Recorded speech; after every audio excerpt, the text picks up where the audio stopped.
In Samoa, the wife of Faumuina Mata'afa, the first Prime Minister of Samoa, Masiofo La'ulu Fetauimalemau Mata'afa, became a politician in her own right as a Member of Parliament in the 1980s. She was Consulate General to New Zealand and also the first Samoan female scholarship to New Zealand.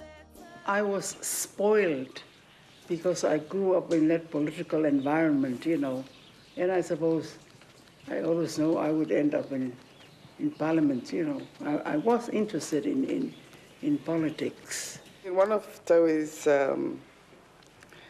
skills is oratory, and she probably has that a lot more than I would. She's a much more straightforward speaker.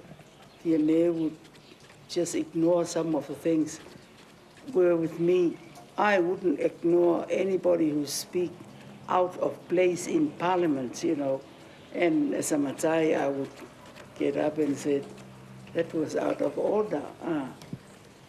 I almost say your parents should teach you how to. Well, I think, Fetaui trained as a teacher at Ardmore, Teachers Training College. And I think quite a number of people who were in Parliament, when she was in Parliament, used to be her students. And I think they always had that sort of relationship with her. Once they saw Fetaui, they didn't necessarily see her as another representative or a faipule. They saw her as their teacher. And she was constantly telling them off.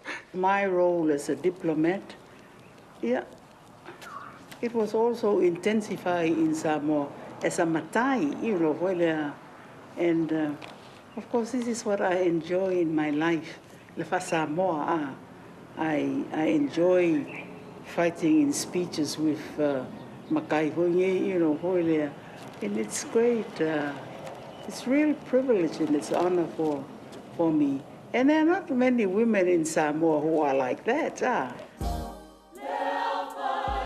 Masiofo La'ulu Fetaui's work advocating the status of Samoan women is a legacy that her daughter has continued, following in her footsteps as a Matai elected to government.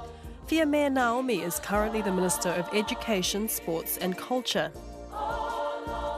My friends in New Zealand that I went to school with, when we meet up, they're always saying to me, when are you going to get a real job? Sort of going into politics and so forth. But, that's just what I've been interested in. And I think there's a very natural progression from being a Matai to being a faipule, and so forth. Although Fiame is one of only 6 female MPs in Samoa, for her, being a woman hasn't meant undue pressure. It's really a non-issue in some ways in Samoa because you're there by virtue of being a Matai because, and if there's one thing that men understand, it's position and hierarchy and rank and stuff like that. So, as guys, they understand that. So they're not about to sort of say, well, that Matai is not so good because they're a woman Matai. Because, a Matai is just a Matai. In 2016 to September 2020, Fiame Naomi rose to the ranks of the Deputy Prime Minister of Samoa as part of the HRPP government. In early 2021, she resigned from the HRPP party after opposing changes to Samoa's constitution and judicial system. Fiame took the helm of Faatuatua i Atua Samoa Tasi, the F.A.S.T party, in March 2021 and led Samoa to a new era in politics after a tightly contested election, a month-long political impasse and a series of court appeals.